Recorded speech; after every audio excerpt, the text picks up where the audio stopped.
Back on the road, we decided to stop by and see Coco and his new digs on the highway. The man, the legend, there he is, looking good. See you for now. The Baja experience is as much about the place as the people that come here. Many come to race or be part of its culture. And as chance would have it, we met racing legend Dick Hansen. And we're blessed to hear his stories about the early years. 2021 also was the year that we lost Canadian Hall of Fame rider Al Perret. He will be missed. So as we rode along, it was fitting that we ended up on this year's race course. Well, we are in Bahia de Los Angeles, or Bay of LA, if you're a local English-speaking person. We're gonna have some lunch. We've got some fried octopus and rice, and some filled peppers with shrimp, and some rice. Is it good? Oh man, so good. Oh wow, crazy. And I think we're gonna explore a little bit, and then maybe go down to San Francisco for the night.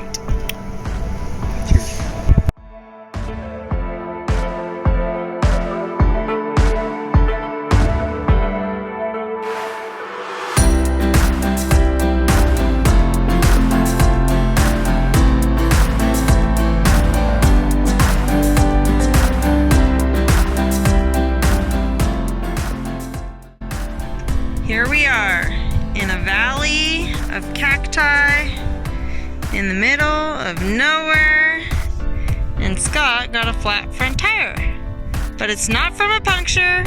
The inner tube just wore through the seat.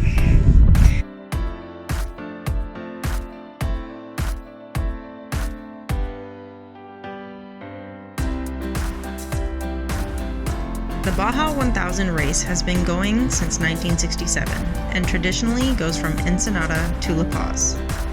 Different routes are created each year, combining desert tracks, rocky roads, and highways. It is the longest race in the world, run in one stage, and commonly takes between 20 to 25 hours to complete. Drivers and riders go through the night on a variety of competing vehicles run by a team or solo.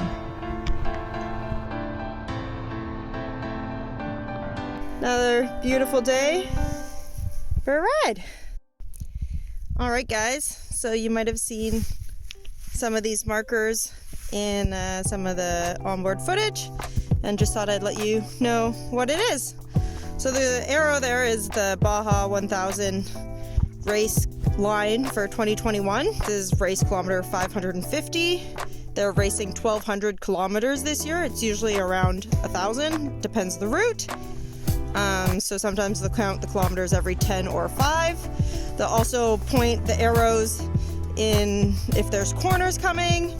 They'll put 2 or 3 arrows if the corner's really sharp. And then on the other side, you'll see these that say wrong way. So if a racer happens to come across a sign like that, they'll know they're going the wrong way down the road. So there you go.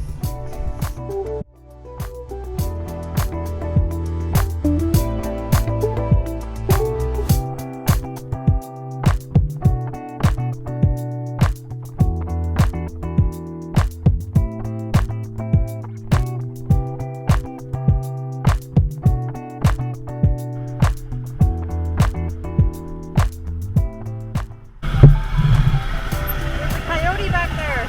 Coyote? Yeah. Oh.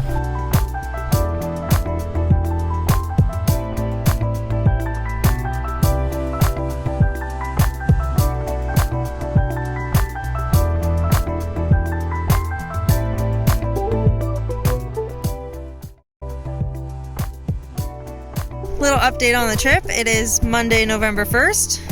Happy belated happy Halloween, and Oliver, about your birthday. Sorry,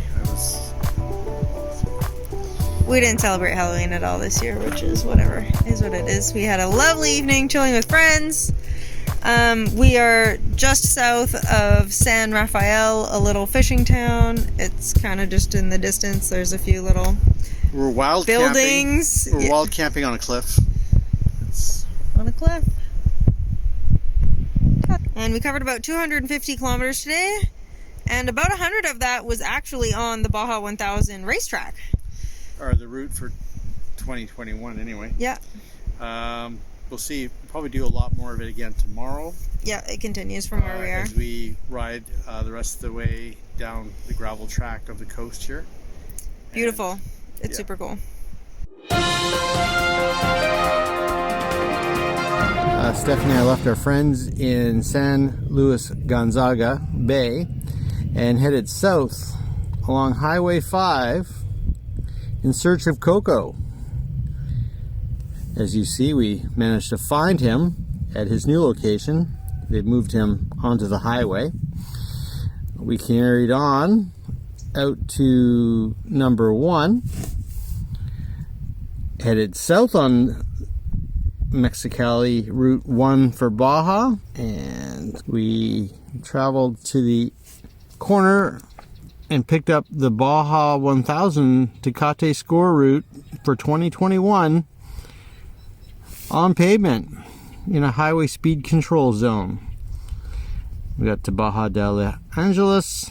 We stopped for lunch, had a spectacular meal, looked around, didn't seem terribly busy or exciting, so we carried on till we hit gravel, and we were heading down to this area here. As you saw, I had tire problems out here in the desert. We carried on until we got to San Rafael. What we thought might be a village turned out to be 4 shacks on the beach, a truck waiting to collect seafood, and a really crazy wild camp spot right here on the cliff.